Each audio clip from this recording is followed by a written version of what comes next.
Hey, how you going? And welcome back to Coastside Church Online. I hope all is well. And if you found this video for the first time, we want to welcome you here and say thank you for clicking on this video. If it's your 100th time or you're a Coastside member, don't know how many videos have come out now. Just want to say thank you for being part of our church, and we're very excited for what's happening here at Coastside Church. Today, I'm actually in the big boy seat because I'm interviewing our amazing lead pastor, Pastor Mark Minturn. So, hey guys. How you going? And AKA Dad, just for the record so people Hi, know. So exciting things have happened in the last couple of weeks. For those that don't know, Mark and Cherie crossed over their 23rd year of running the church. Yeah. How you doing? What's How am I doing? You still going good or?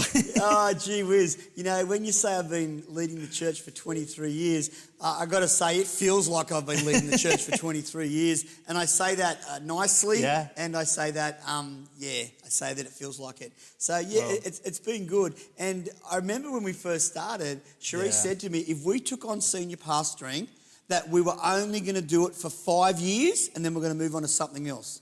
23 years later, as the senior leader, I am still sitting here in the big seat. Amazing. Although you're in the big seat today. I'm in the big seat. And yes, I'm doing great, so thank you. So good. You know, obviously for, a long part of my life, I've walked underneath you as being a son. That's true.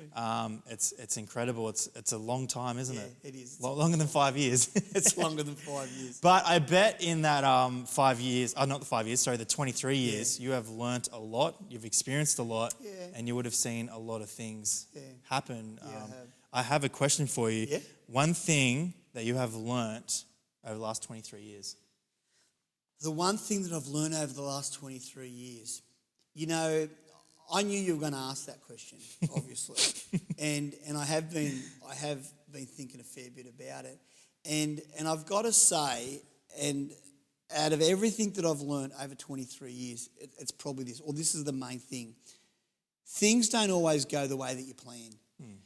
I have planned leadership, I have planned staff meetings, I've planned to build buildings, I've planned to knock buildings down, I've planned to sell things.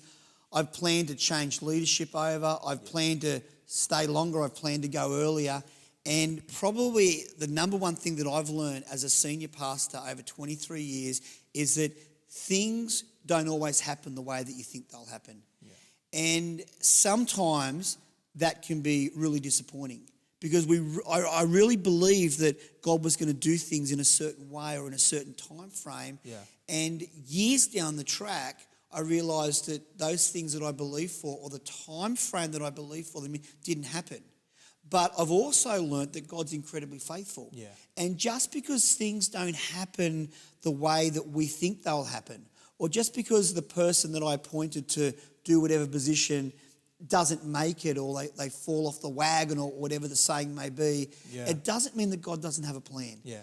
And I've realised that God is always in control. Nothing ever takes God by surprise. He's not surprised when people leave positions. Yeah. He's not surprised when COVID hits. He's not surprised when there's a GFC. He's not surprised when people have affairs. He's not surprised by anything. Yeah. God knows everything. We're surprised when things don't go the way we thought they would. But God is never surprised. So, it really is a big thing. Things don't always go the way we think they'll go or the way we hope they'll go. But God always has a plan, always has a way, and when you get that set in your head, you can pretty well run any position and live your life well knowing that God's got it. Yeah, cool. So that would probably be my answer. Yeah, I mean, that's good, and I guess just from the get-go, when you said 5 years, that's the plan, and God steered you in a different direction. Yeah, that's right. The rest of your journey's been like that. That's true, that's true. With that learning, experience, I have to ask you, what's the biggest thing you discovered about people? Because obviously we're in the people business and you are dealing with people over those last 23 years. You're not just unexpected what God's doing and it's, with people, which is the number one thing we work with. Yeah. I mean, great question. We've got the God side of stuff. Yeah. God's maybe not in it, doesn't work in our timing, but he's always got it. And then we've got the people side of things.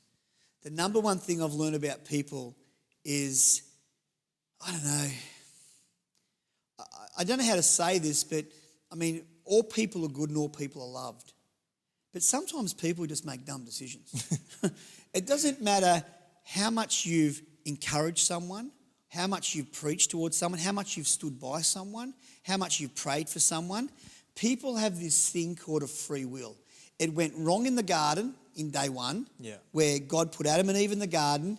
It was all laid out for them. God was perfect, but they had a free will to make choices, and they didn't always choose well. And that disappointed God, and then it didn't take him by surprise, but it disappointed him. And I would say that as a senior leader for 23 years, it's pretty well the same thing. People have got a free choice. And sometimes they make decisions not based on what I would recommend. Not even they don't even listen to my advice sometimes. They've got a free will and they use it, and they make decisions. And sometimes the hardest thing is to watch people make a bad decision. I often think, and it helps me get through this, that I wonder how God thought when he was looking down on the earth. He'd made this beautiful garden. He put Adam and Eve in it. He gave them everything that they needed. He spoke with them daily. He was there for them. And he stood there and he watched them, be deceived, make a bad decision, go against what he had said, and then run through the consequences of that. Sometimes I feel like that. Now, I'm not saying I'm God and everyone's Adam and Eve, but sometimes as a senior leader, you watch that play out. I see that play out. They're in a good church. They've got a good position. They've got good advice. They've got good principles. We're meeting with them. We're loving them. We're pastoring them. And they just make the dumbest decisions, and then I sort of see that unfold for them.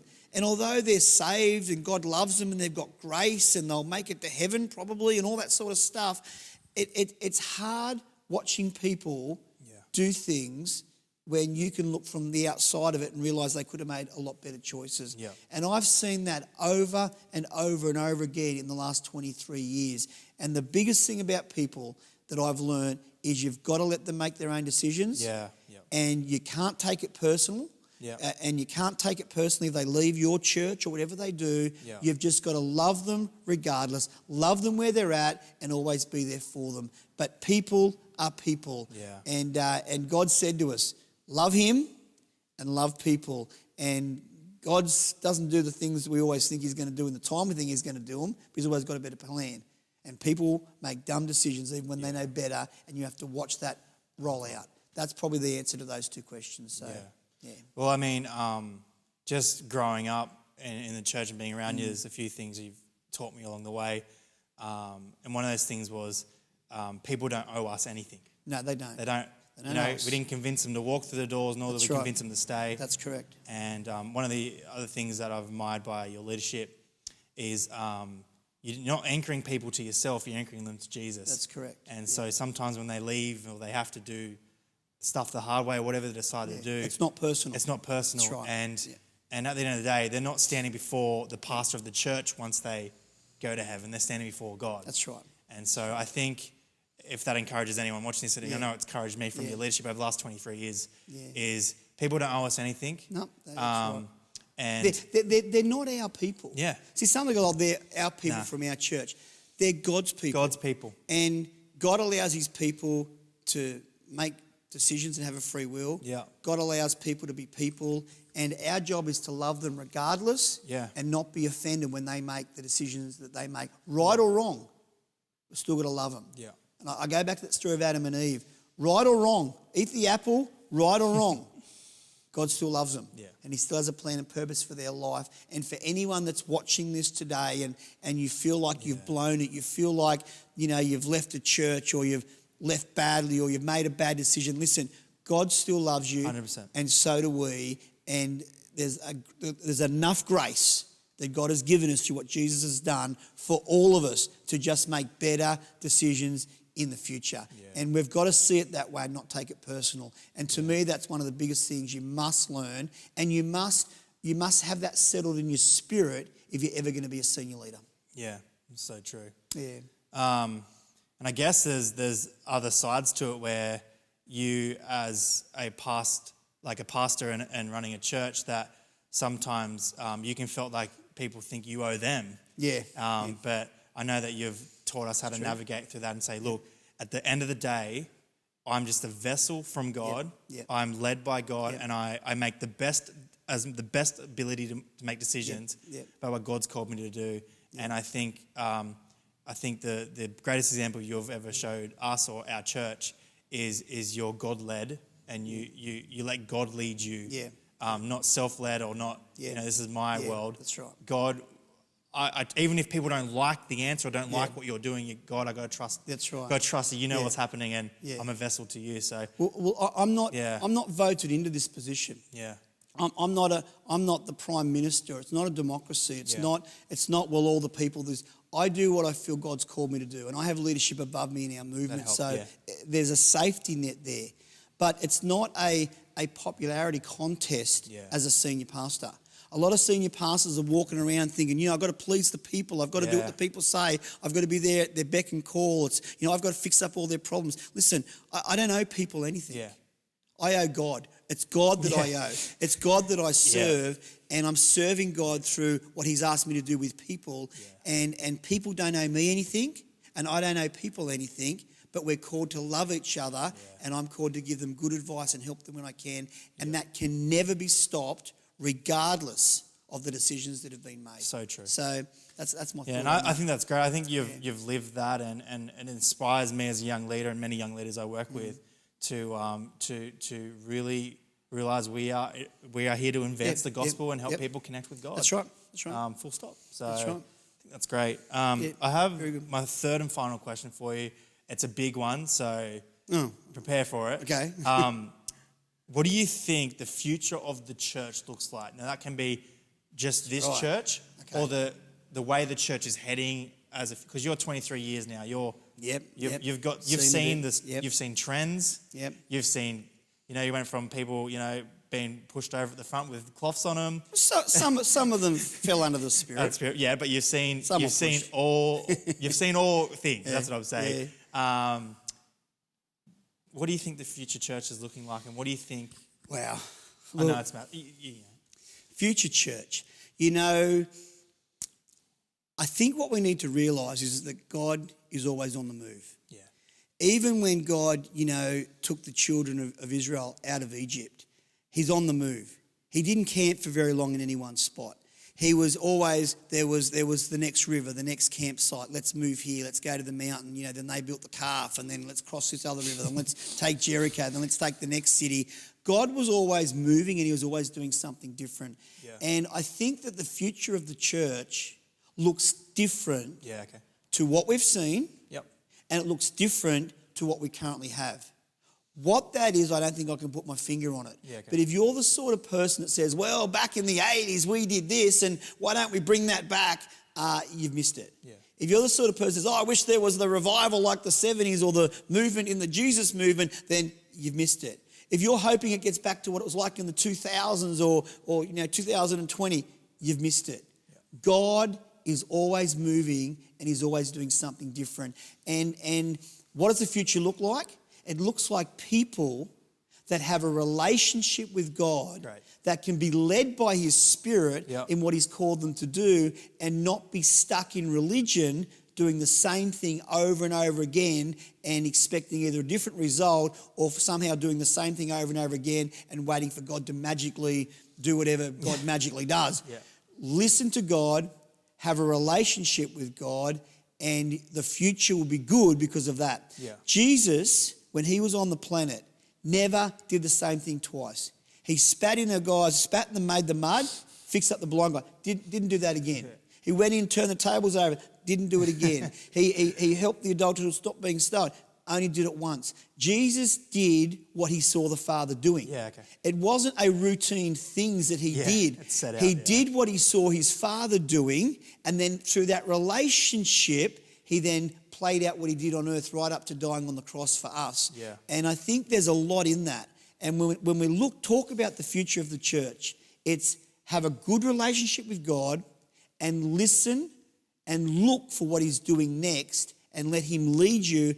Any generation or any pastor that does that has got a bright future, and the future church is going to be good if they have a relationship and follow God's lead. Yeah. Whatever that looks like. I mean, I know I didn't really answer it, No, but there's a lot in that.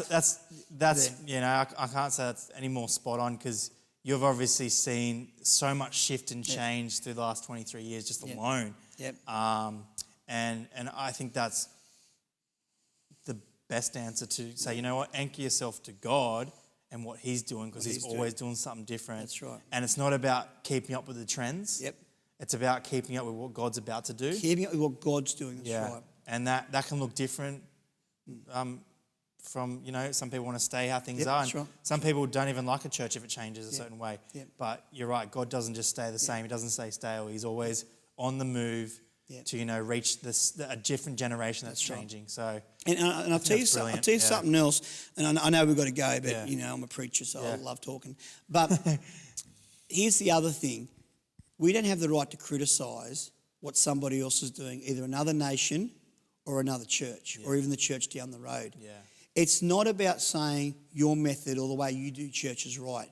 If God has called the church next door in the same town to do something different, it doesn't make them wrong if they're following the Spirit of God, what God's called them to do. Yep. And if there's 17 churches like there are in Port Macquarie, and every one of them does something different, it's about them doing what God's called them to do, not about everybody doing the same thing. Yeah. So once again, it comes back to relationship. And just because God's called you to do something a certain way doesn't mean that somebody else doing it a different way is wrong. So we've got to cut the criticism out of the future church. Stop thinking that your church is better or in competition with the church down the road.